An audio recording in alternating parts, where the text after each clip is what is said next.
Welcome to the Solar Energy for Climate Change Conference, a platform dedicated to harnessing the power of renewable energy in our fight against climate change.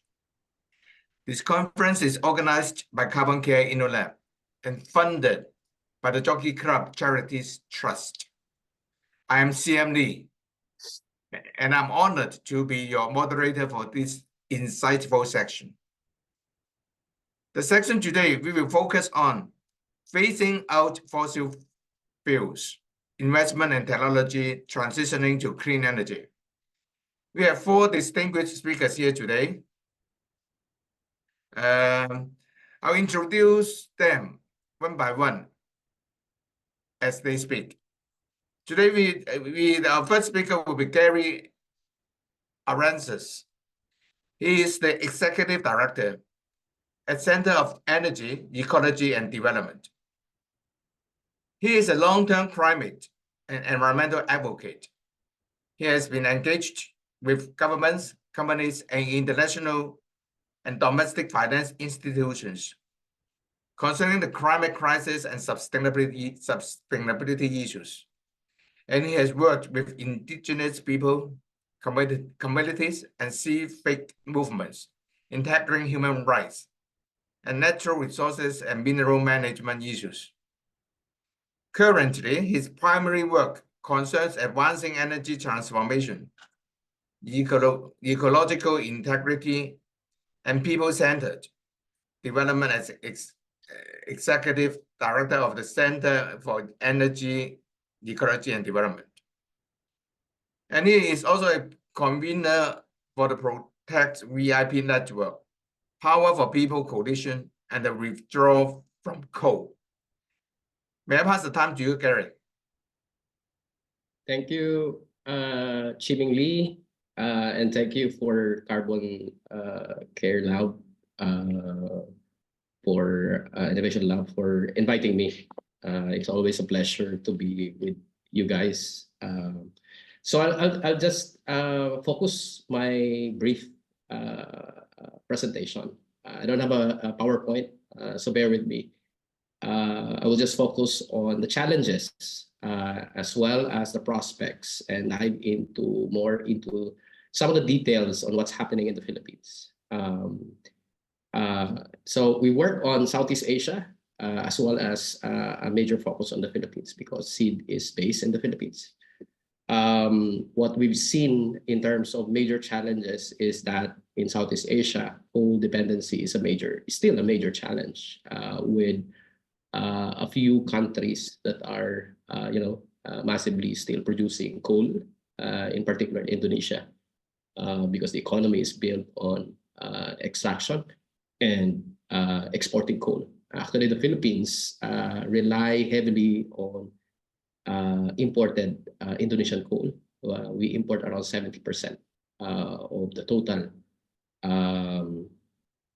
coal that we burn in the Philippines in most of our coal plants. And this challenge is being further exacerbated with new investment framework, which is being pursued and led by the likes of Japanese institutions and actually the government itself of Japan. And this has been a major debate in the recent G7 communique, the summit we just concluded, wherein Japan is actually pushing for coal-firing ammonia, extending the life of most of the coal plants across Southeast Asia. Of course, there's CCS and many other diversionary technologies, which basically will prolong the life of many of the coal plants that they actually also funded in Southeast Asia. This is the case in the Philippines, wherein they actually bought 30%, more than 30% of one of the biggest power company, which is now being, through JERA, which is now being, is promoting co-firing ammonia in a pilot project.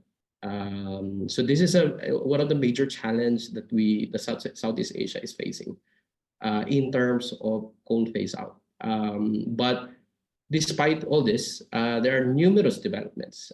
In the last 5 years, of course, there's a lot of inroads in terms of moving away from coal, because Southeast Asia then, like 10 years ago, was touted as the last bastion of coal expansion globally.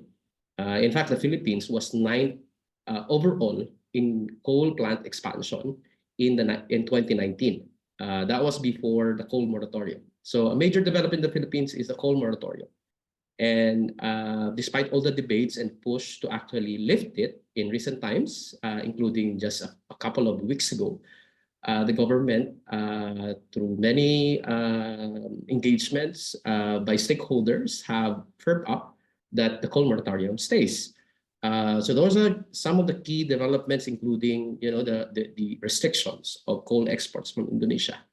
And a major discussion and debate at the national level in the last couple of years in Indonesia to actually look at how Indonesia can transition, with Indonesia being heavily dependent on its coal extraction and exports as a major source of its revenue, notwithstanding all the other minerals that is now being used as transition minerals for renewable energy. But those developments are also coupled by many major financing and investment halt in coal projects across the Southeast Asian region, particularly coming from China, with the new policy to not to invest in coal projects in globally, as well as South Korean decision in recent times. So these are major developments in the coal front, because the Southeast Asian region is very dependent on coal expansion in the last 15 years. And this is now being capped with recent debates and engagement and discussion around the Just Energy Transition programs in Vietnam, as well as Indonesia, including the pilot project to phase out coal in the Philippines through the Energy Transition Mechanism of the ATB, in partnership with the World Bank SIFT Act, or the acceleration coal mechanism of the World Bank.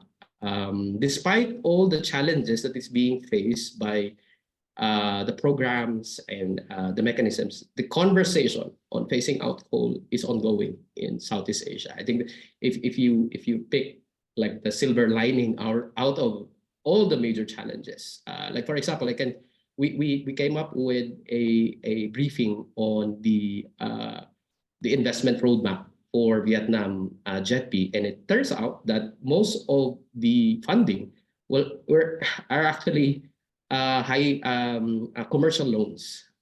Around more than 40%, are actually commercial loans. So the justness in terms of the JETP program is questionable in terms of it would put a lot of burden to the Vietnamese people to actually transition away from coal. So these are some of the key issues that are being confronted in the region. But definitely, another major challenge is the expansion of gas. It's like, from my end, having worked with regional partners and groups, NGOs in Southeast Asia region to confront the coal expansion, it's like deja vu for us, with gas expansion now replacing coal. This is true because in many of the researchers, including our research, have found that 70% of the global gas power plant expansion is actually in Asia, led by China, India, and Southeast Asia. So Southeast Asia is fast becoming using gas as a transition fuel, led by Vietnam, Thailand, and the Philippines. So these are new challenges that we are facing in terms of fossil fuel, phase out of fossil fuel, replacing one fossil fuel with another. Of course, there's an argument around that gas is cleaner. Gas needs to be in place to to replace coal in terms of transitioning, but there's also plenty of studies, peer-reviewed studies in the region, but also globally, that would say otherwise. And I'd like to cite the latest study by IEFA. These are economist groups who have actually found out, and they delved into the energy transition in China. And one of the findings is that gas is actually not replacing coal in China. It is pegged at 3% before, and it's still 3% at present. And it's mainly renewables that are replacing coal in terms of expansion of supply of electricity from 70% coal down to 61% coal. This is our latest data from IEFA, which is very starking because one of the key arguments in the region, in Southeast Asia region, is that the region needs gas to actually be able to transition and traverse into carbon neutrality or phasing out fossil fuel, in particular coal. And one of the key issues in the region is actually the cost of gas in terms of the ratepayers. In particular in the Philippines, we've experienced since the Ukraine war around 100 to 200% increase of electricity tariff. So the transition that is being gas as a transition fuel that is being promoted is actually becoming a major burden in the likes of the Philippines. In other countries like Thailand or many others, an issue on digging into the national coffers because they have to subsidize ratepayers, and most of the gas is actually coming from the international market. Then this is through the liquefied natural gas industry that is being promoted, in particular by Japan as well, and of course the U.S. When U.S. governments visited many of our governments, including the Philippines, one of the key strategy that was hammered out in an MOU with the U.S. and the Philippine government is to use or develop the gas industry as a main strategy to transition. And one of the key findings in that paper that they come up with is that it will be beneficial in terms of addressing existing poverty issues in the Philippines, because the Philippines is one of the most exorbitant electricity rates in Asia, not just in the region, just second to Japan. I'd like to touch on. So these are major challenges, but one of the findings that we had in recent times, we did a scoping study in the Southeast Asian region, looking at gas, coal, and renewable energy, and what are the trends and developments that is taking place. And one of the quite starking in the Southeast Asian region, we released it last December in COP28 in Dubai, is that in Southeast Asia, despite the expansion of gas, renewable energy pipeline projects far exceeds gas projects with a ratio of 2:1. So there is a lot of things happening in terms of renewable energy with all the developments in terms of policies, investments, but also with the correlation between and the understanding of Southeast Asian governments with climate change and the need to transition towards renewable energy and cost competitiveness of renewable energy in particular. And this is led by Vietnam and the Philippines. So the Philippines, there are numerous developments in the Philippines on renewable energy. The latest would be the green energy auction, which produced 5.5 gigawatts of new projects, approved projects. This is 5.5 gigawatts, which is around more or less 20% of the existing capacity.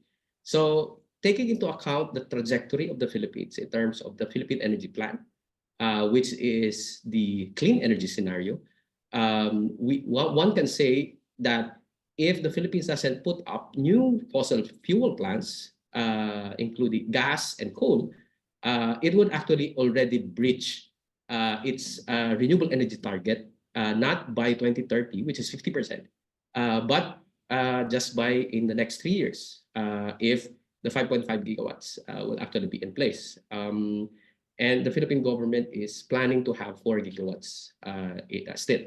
My last point is there is still a lot of things that needs to be pursued, but I'd like to highlight one is technology transfer, of course.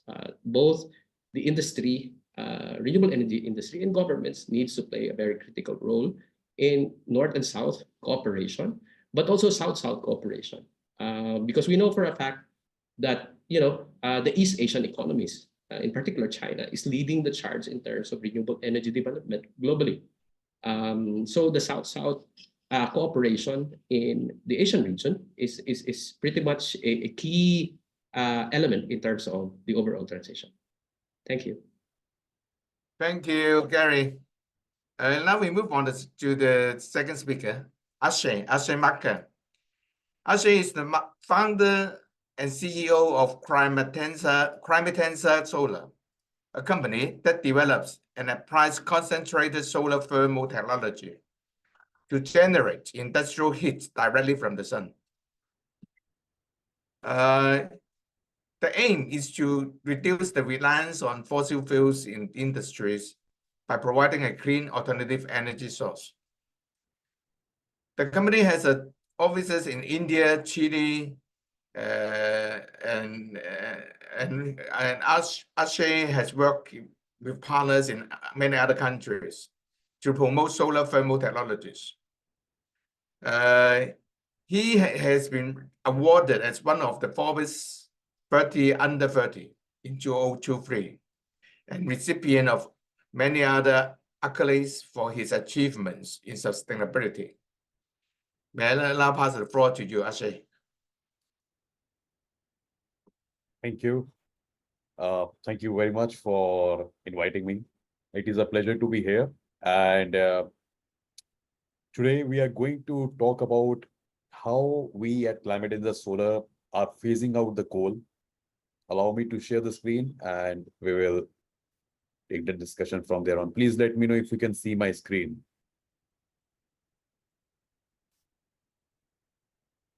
Yes. Fantastic. Thank you.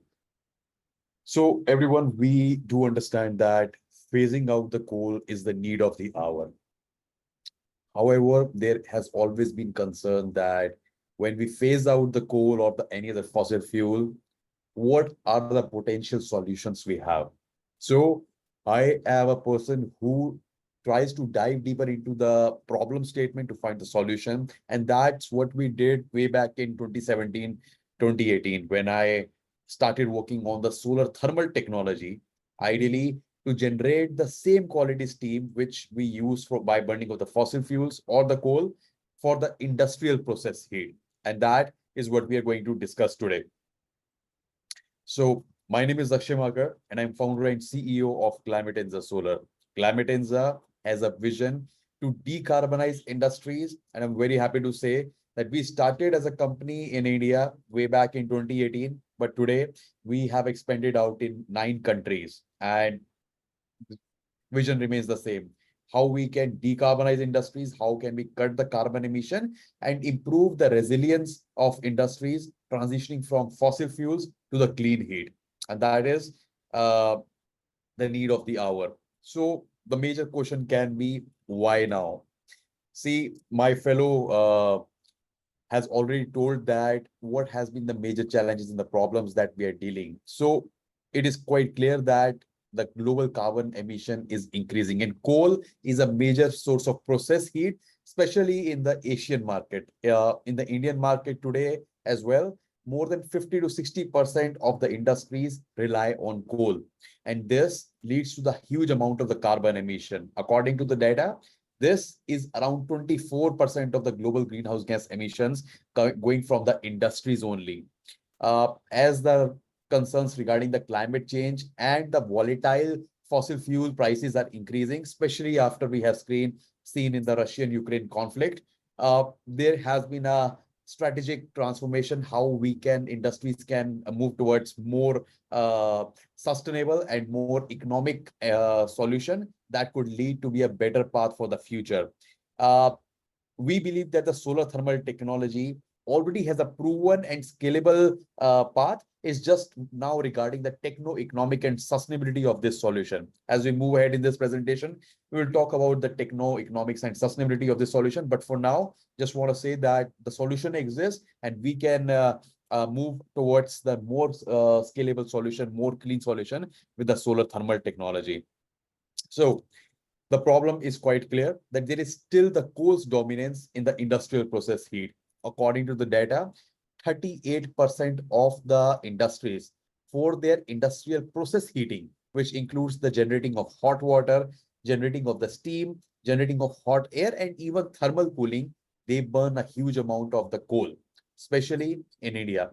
And this leads to a lot of amount of the carbon emission from industries. According to International Energy Agency, over 10 gigatons of carbon emission was emitted from industries only in 2022. And we need to change this. That's where the pressure from the pressure from the stakeholders of the industries, from the governments are coming out, where the people are talking about the net zero policies, the net zero transition, and all about net zero. So what is the solution? At Climate Enza, we have developed this solution. We call this as a parabolic trough solar thermal technology. Works on a very simple principle of magnifying glass, and it is used to generate the steam, hot air, hot water, and the thermal cooling for the industrial processes. Let me just dive deeper into what it does. So our solar thermal technology works on a principle of magnifying glass, as I have mentioned, but it works on the back plate is a reflector, which is a aluminum sheet. So sunlight, when falls on it, gets reflected on the black pipe that you're seeing. And this is used to generate the same quality steam for the industries. We have 5 patents on the technology and is being used by major multinationals like Coca-Cola, Jivadoon in the global networks.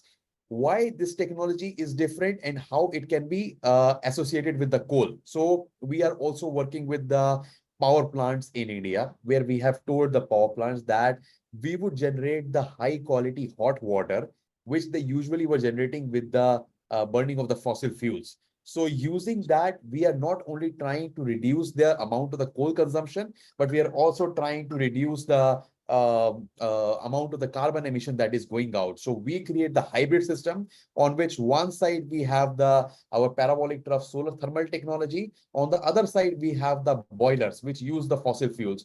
This reduces 3 major problems. One, this reduces the problem that the people do not have to face the challenges of the 24/7 of the solar. In the daytime, they can use the solar. In the nighttime, they can transition to the fossil fuels. For now, as we go ahead, we will integrate the thermal storage as well. Number 2, that would reduce the amount of the cost that they are investing on the buying of the fossil fuels. And number 3, that will reduce the amount of the emission. In a way, this will paint the path of how we can transition from the dirty fuels to the clean energy source like the solar thermal technology. The best part is we have made this technology based upon the 3 major actions. Number 1, the space requirement. Our technology can be placed anywhere, like on the ground, on the rooftop, even on the parking stations. That's why you do not have to only have the ground, which is a major challenge in the countries like India and Southeast Asia, where the space is a major constraint. We have tried to improve the efficiency as well, so that a lot more efficient technology can come and could counter the fossil fuel based boilers. And number 3, we have tried to make it more economical option, just like the solar photovoltaic did when they scaled up with the mass manufacturing and the local supply chain. We have tried to do that and thereby reduce the cost by at least 25 to 30%. And that is why, ladies and gentlemen, we feel that the solar thermal technology has reached a level where it could challenge the fossil fuels as well. When we talk about the advantages for the solar thermal technology, there's a huge amount of the advantages. First of all, as we have mentioned, that the prices are rising of the fossil fuels. We have seen that during the conflict, the prices of fossil fuels increased by 4 to 7 times in few countries. In Bangladesh, the price is increased by 4 times of the imported gas and the coal. In India, it almost doubled. And in Europe, the situation was out of control. And that is why a safe a more reliable solar thermal technology can not only reduce the emissions, but also gives the energy security for the industries and the power plants. And this will lead to building the strong brand, because today the people around the world are focusing on how the companies are reacting towards the net zero goals and are becoming more eco-conscious. That's why technologies like solar thermal holds a great chance to be there. As I was mentioning, there is a very strong economic viability, because we do understand that the countries in Asia are very price sensitive. I can talk about India. India is a very price sensitive market. So we can develop the new technologies, but when we have to scale them, we have to make them economical solution.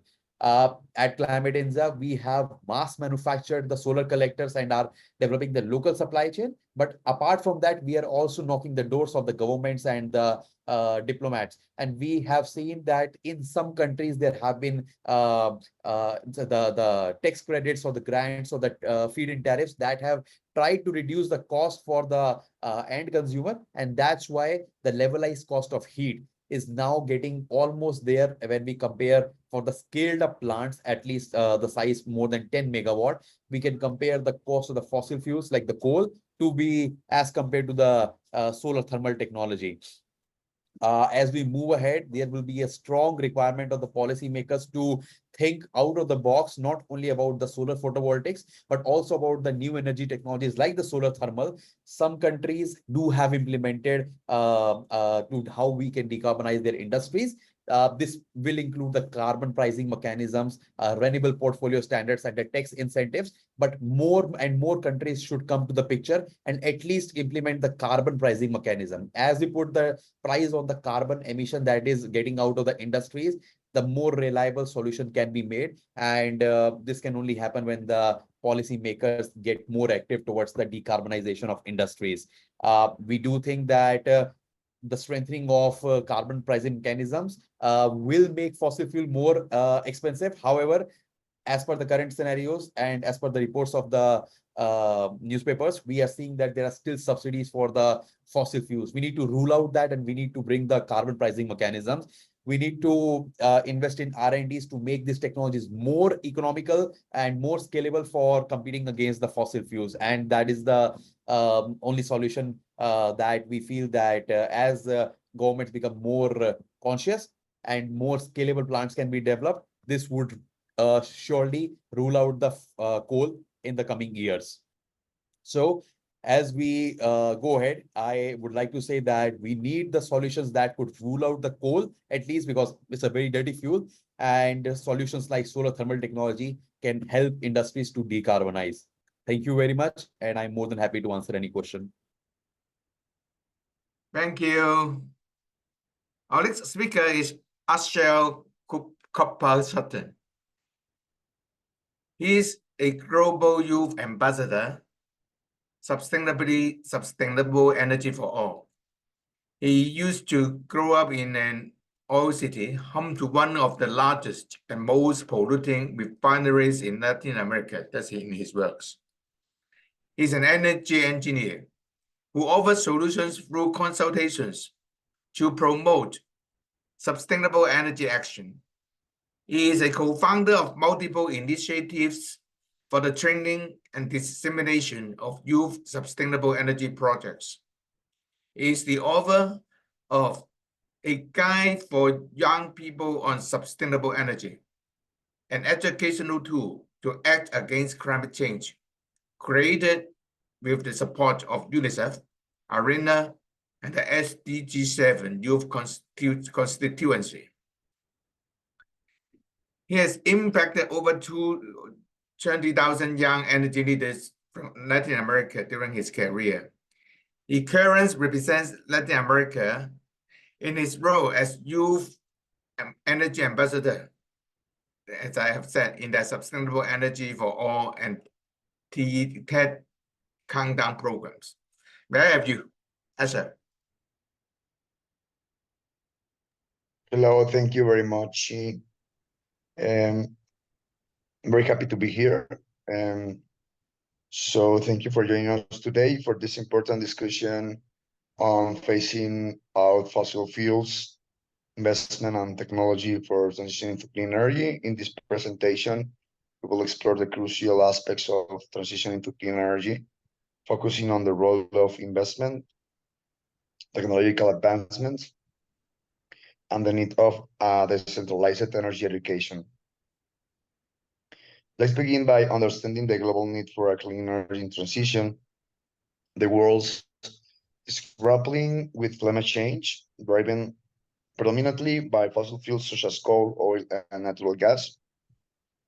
These fuels are major contributors to the greenhouse gas emissions, leading to global warming and severe environmental impacts.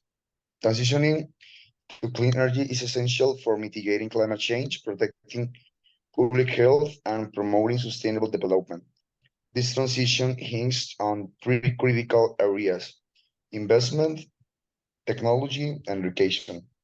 First, investment. We need significant financial investments to develop and deploy renewable energy technologies and infrastructure. This involves both public and private sector funding, supported by strong governmental policies and international cooperation. Technology, innovation in clean energy technologies such as solar, wind, hydro, and energy storage is crucial. These technologies must be efficient, scalable, and accessible to ensure a reliable and sustainable energy supply. Education is about decentralized knowledge about energy transition through online education tools is vital. This empowers individuals and communities globally to participate in and benefit from the clean energy movement. Today, we will explore why phasing out fossil fuels is essential, discuss the investments and technologies driving the transition, and highlighting the importance of decentralized energy education. Firstly, the environmental impact. Fossil fuels are the largest sources of greenhouse gas emissions. Burning coal, oil, and natural gas releases carbon dioxide and other pollutants into the atmosphere, contributing significantly to global warming and climate change. This leads to extreme weather events, loss of biodiversity, and disruptions in natural systems. By phasing out fossil fuels, we can reduce this emission and slow the rate of climate change. Secondly, health benefits. Fossil fuel combustion produce pollutants like particulate matter, sulfur dioxide, and nitrogen oxides, which can cause respiratory and cardiovascular diseases. Transitioning to clean energy sources can drastically cut air pollution, leading to healthy reproductions and reduce healthcare costs. Next, the economic advantage. The renewable energy sector is growing industry with the potential to create millions of works worldwide, from manufacturing installation to maintenance and innovation. Clean energy can drive economic growth and development. Additionally, investments in renewable technologies often have lower long-term costs compared to the volatile and rising costs of fossil fuels. And lastly, energy security. Many countries really heavily import fossil fuels, making them vulnerable to geopolitical tensions and market fluctuations. By developing domestic renewable energy sources, nations can achieve greater energy independence and stability.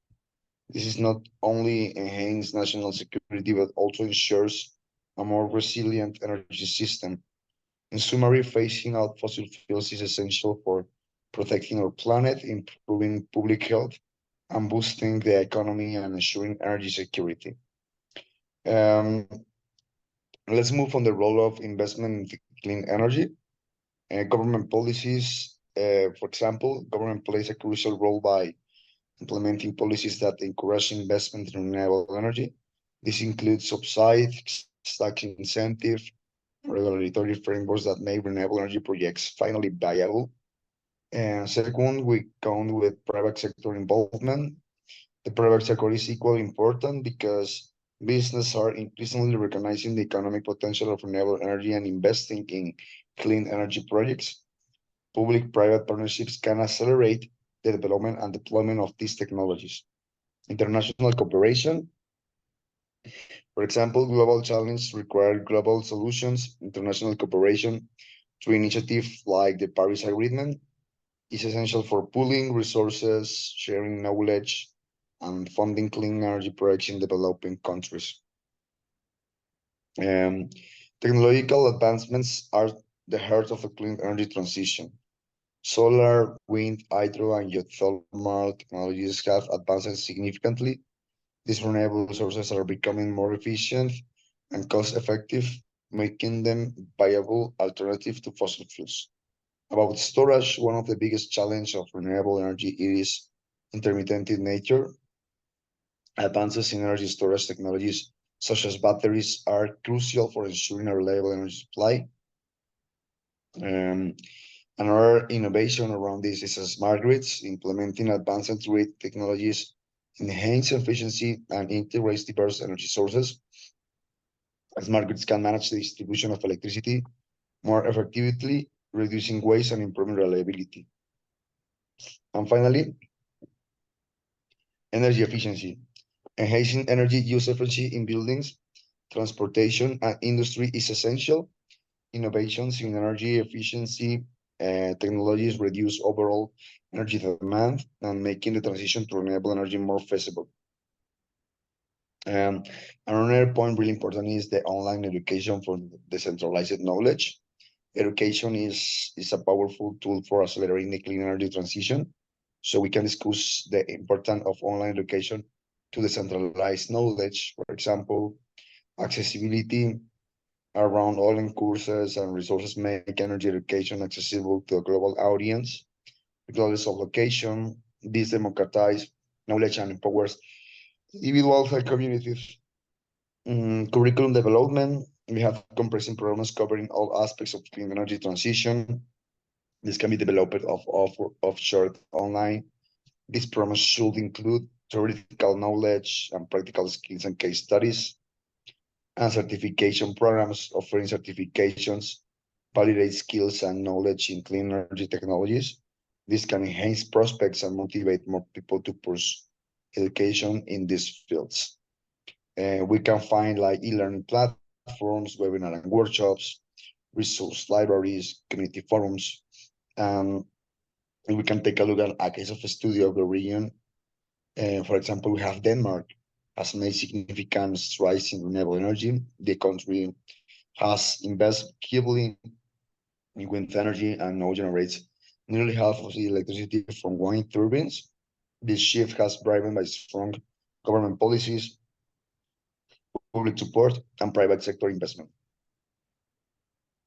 We have case strategies included, for example, the comprehensive government policies and incentive, investment in research and development, public-private partnerships, community engagement, and education.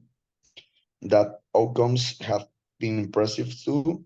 Significant reduction in greenhouse emissions, improved public health, and economic growth and job creation. In conclusion, phasing out fossil fuels is not just an environmental necessity, but a comprehensive strategy for sustainable development. By investing in renewable energy technologies and decentralizing knowledge through online education tools, we can accelerate this transition and create a more sustainable future for all. We have discussed the importance of this transition, the role of investment in technology, and the need of decentralized education. Each of these elements is crucial for achieving a clean energy future. So now a call to action to governments, educational institutions, private sector, and individuals, because together we can make a difference and we can commit to driving the clean energy transition forward. Thank you. Thank you, Ashel. May I remind all the audience, you can throw in your questions in the Q&A box, and we'll try to arrange the questions to be answered by the speakers. If you want a specific speaker to answer your question, please address the speaker name in the question. Our last speaker is Hendrik Rosenfeld. He's the Director of Group Sustainability of the CLB Holdings Limited. He is responsible for the group's sustainability-related strategy, reporting, and communications. He supports the senior management in sustainability and climate change related risk management, and advises on sustainability matters of the group's power business in the Asia-Pacific region. With more than 20 years of experience in sustainability and environmental management across the public, private, and NGO sectors, Hendrik previously led research and consulting projects in Canada, Hong Kong, and Singapore. He sits on a number of committees on sustainability-related matters, including as director of the International Emissions Trading Association, steering committee member of the Climate Governance Institute, Hong Kong chapter, and an advisory panel member of the Hong Kong Institute of Certified Public Accountants. May I now pass the floor to you, Hendrik? Great. Thanks so much, CM, and thanks so much for having us join this discussion today. And I'll just walk through a few slides. I won't take too long. I think we only have about 15 minutes left, right, for the session. Yeah, that's right. Yeah. So it'd be good if you could. It'd be good if you could have some Q&A as well. Maybe I'll just quickly go through some background in terms of what net zero means for CLP. But to start off with, on the next slide, I'll just highlight to everyone, for those who don't know CLP, the type of business that I represent. We're an electric utility. Our home base is Hong Kong. We provide about 80% of Hong Kong's electricity supply, with a mixed portfolio of assets. But we don't just operate in Hong Kong. We have, over the years, expanded across the region as well, as you can see on the slide, where we have significant investments in the mainland China market, in Australia, India, and across Southeast Asia and Taiwan. It is a mixed portfolio. Traditionally, electricity was generated from fossil fuels. That's where our industrialization comes from. I think that we need to be very clear in terms of how we currently use electricity, and it's not just something that comes out of the socket that you can plug in your phone to charge it. It is a complex network of generation, transmission, and distribution that makes this possible. And the generation in particular was traditionally based on fossil fuels. Now, our portfolio has evolved. We, for instance, no longer use oil to generate electricity. That was something that was still done quite readily, and I'm sure, CM, you know this, in the 70s, for example, in Hong Kong. But over time, coal was identified as a big piece of the puzzle, in terms of how do we provide a lot of power to many people? How do we provide that service? And the CLP strategy has been, not just for Hong Kong, but broadly across the region, to phase out our coal, invest in gas as a transition fuel, utilize nuclear power as much as we can as a zero carbon fuel, and expand substantially our capacity to generate electricity from renewable energy sources. So we have a mixed portfolio of assets across the region now, and we are in a process of transition. So for that transition, I think I just want to highlight on the next slide what that means for the group, where we have, since 2007, we were one of the first utilities in the region, actually, to set ourselves a transition plan in terms of how we want to decarbonize our portfolio. We very much acknowledge that, and this was already mentioned by earlier speakers, the greenhouse gas emissions from coal are substantial. They have a real big impact in terms of climate change, but they, at the same time, also provide a very big service for everyone in terms of benefiting from electricity. How do we make this so that we have that substantial baseload and supply of electricity while also decarbonizing? And that's been the challenge, and for us for some time, and it is a gradual and we like to call it an orderly transition that we need to embark on, and that we've been working on for since we initially published our Climate Vision 2050, as we call it. That's our pathway to 2050, how we want to come to net zero by 2050. We are very much on track by 2030 to have a decarbonisation trajectory that meets, as you would call it, a well below 2-degree trajectory. The expectation overall globally is for all companies and all organizations and all countries to come to a trajectory that meets a 1.5-degree aligned target. And that remains very much a challenge for us. And be very transparent in our climate vision that there is some inherent limitations in our portfolio that stop us from meeting 1.5, but that doesn't mean we haven't strengthened our 2030 targets. And we already have a science-based target aligned trajectory all the way to 2030, but it is only, and I say only, at the well below 2-degree trajectory. Now, we set targets for 2030, 2040, 2050. We operate across the region. We have a coal phase-out target by 2040, for instance.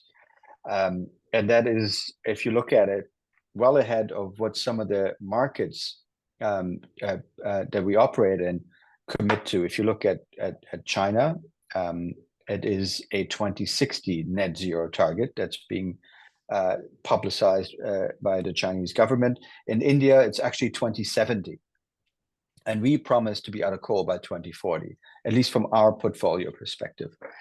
So this actually brings home a really important point in terms of this decarbonization pathway that electric utilities need to undertake. And it's very much clearly acknowledging that our direct emissions, our scope 1 emissions, whatever comes out of our smokestacks, if we have any, are everyone else's scope 2 emissions. So everyone else's electricity consumption and the carbon intensity of that electricity consumption is dependent on our ability to transform our portfolio. But if governments do not set targets that are aligned with an accelerated pathway, it is very difficult for corporates and companies that provide these services to then act faster than government wants to act.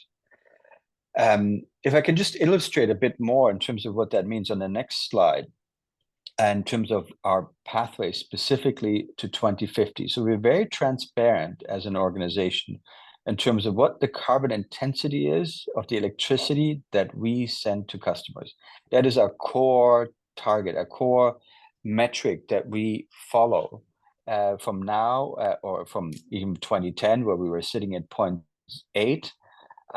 And currently we're sitting at 0.54 kilograms of CO2 equivalent per kilowatt hour sent to customers. So that's roughly about half of what a coal power plant would generate in terms of carbon intensity. That's where we're currently sitting for 2023 end year figures. We target to be at 0.26 by 2030, so another half roughly we want to reduce in the next 7 years, and then net zero by 2050. Now, there's a different considerations depending on which market we operate in. If you look at our portfolio in India, at our joint venture that we have at Apraava Energy, where all new and current, all investments now go into zero carbon options. So we built a fairly substantial portfolio of wind, solar, transmission and distribution, advanced metering business, but we have one coal power plant left in that portfolio.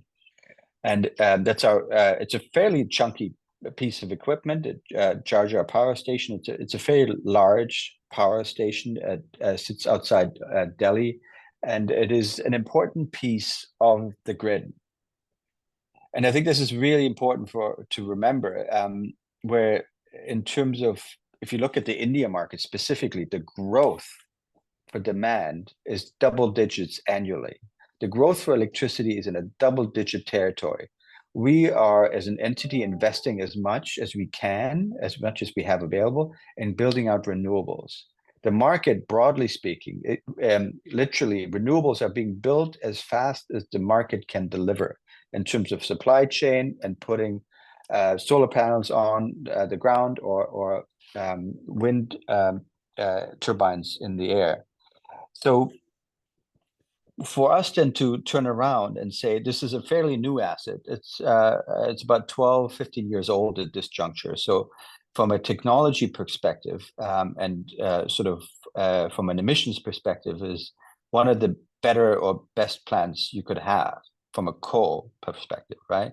So what are we to do? Are we to then turn around and say, well, this is fairly substantial emissions, we shouldn't be operating this anymore, we will have to take it offline because of the emissions? Well, this will cause issues with grid stability. This grid will not be able to sustain it. There will be power outages. That's a fact. And even though, like I said earlier, we are building as much renewables as we can. Moreover, we as an operator would have legal consequences because we have a power purchase agreement with the government. They expect us to operate this plant and deliver power from this plant until at least the late 30s. We can't just go around turning it off, even if we think it's the right thing to do from a carbon or climate perspective. We would have legal consequences. So there's that market challenge, the demand for electricity challenge that's real, and then there's a regulatory challenge that's real. So from a investor perspective or from an operator's perspective from our side, the best thing we can do is continue to deploy all our capital that we have at our disposal, and that includes any profits that we derive from coal into renewables. So that's a firm commitment we have broadly across our portfolio, is that all new investments go into zero carbon. If there's something that comes across the investment committee, which I'm also have a chance to provide commentary and review on, that is not zero carbon, it goes essentially against this climate vision and this trajectory, there's a strong veto for such investments in the group.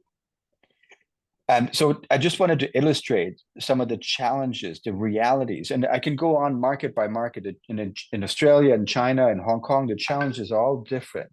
But this is just one example in terms of the realities that we find ourselves in to decarbonize electricity. And the more technologies, the more solutions we have available, the more commercially available technologies there are that generate zero carbon electricity, the better. And if you have ideas and suggestions and sort of business proposals, we're very keen to learn more if we don't already know about them, right? But it is a matter of making sure that we all collaborate in this area. And I think fundamentally as well, though, what's really important, and maybe that's sort of the point on the very last slide here, is that we do our part as a generator. If you can move to the next slide. We do our part as a generator to decarbonize the electricity as much as we can, as quickly as we can. But that also means that on the consumer side, on the usage of those electrons that we send to customers, please don't waste them. Use them as efficiently as possible. And that's a very important message from a demand side management perspective as well. Where there's going to be more and more demand for electricity, whether that's via electrification of transport or even just cooling demand, and with climate change in particular and increasing heat waves and the cooling demand really just going up substantially.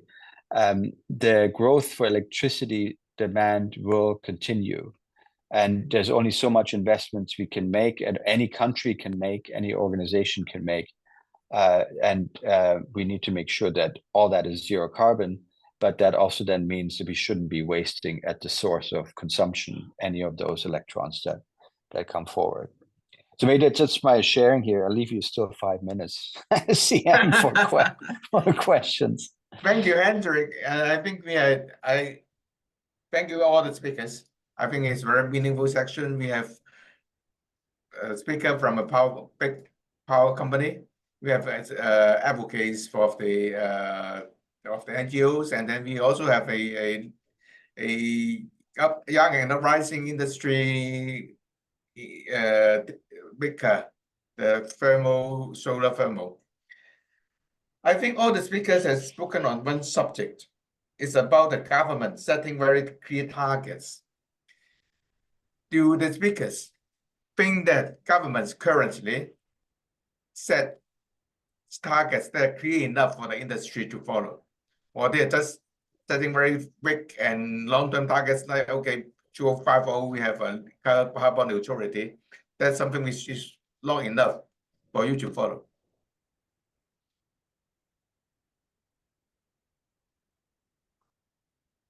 May I, anyone wish to answer? A very short answer is okay. Hendrik? I mean, if I can comment from a Hong Kong perspective, there's a Yeah. climate action plan in place in Hong Kong, the Climate Action 2050, I think it's called.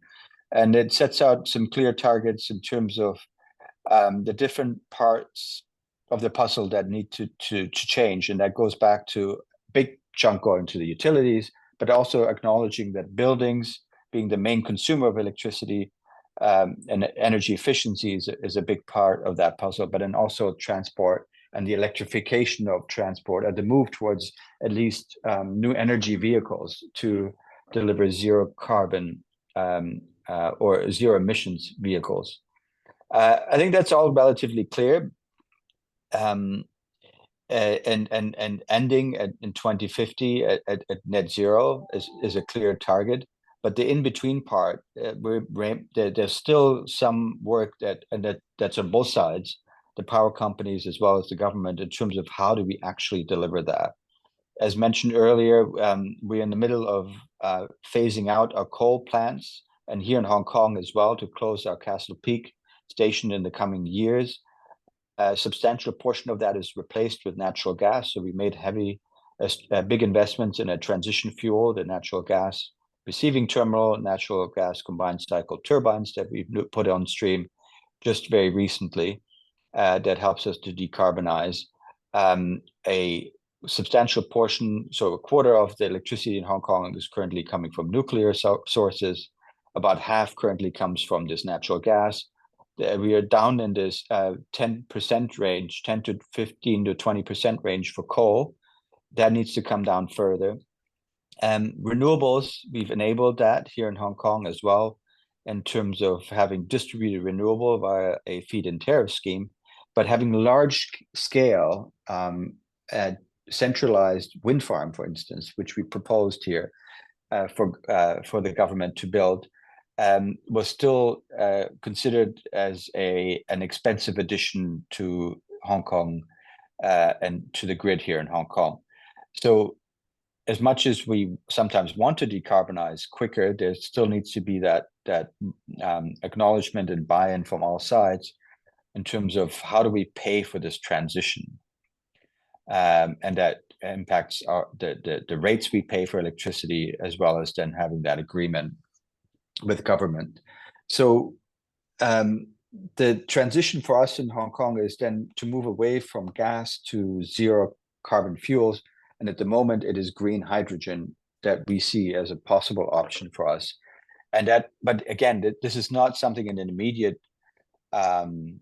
now, but it is more of a medium to long-term plan for us to utilize that.